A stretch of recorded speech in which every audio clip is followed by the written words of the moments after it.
इंदोरीकर महाराज म्हणलं तर चर्चेचा विषय। मग कधी गुड्डी गड्ड्याबरोबर पळून जाऊ द्यात किंवा इंदोरीकर महाराजांच्या मुलीच्या साखरपुड्याचा खर्च असू द्यात, इंदोरीकर महाराजांच्या मुलीचा साखरपुडा झाला आणि साखरपुड्यात एकूण किती खर्च झाला या गोष्टीच्या चर्चा झाल्या। आता इंदोरीकर महाराजांच्या मुलीचं लग्न झालं, पण मुलीच्या लग्नात एकूण किती खर्च झाला या गोष्टीपेक्षा चर्चा होते ती इंदोरीकर महाराजांच्या मुलाची, म्हणजेच कृष्ण इंदोरीकरांची। कृष्ण इंदोरीकरांबद्दल भगवान गडावरील नामदेव शास्त्री नेमकं काय म्हणालेत, ऐका।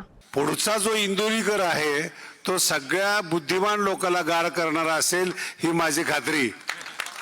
कारण की गडावर शिकायला कृष्ण आहे आणि अतिशय सुंदर अभ्यास करतो।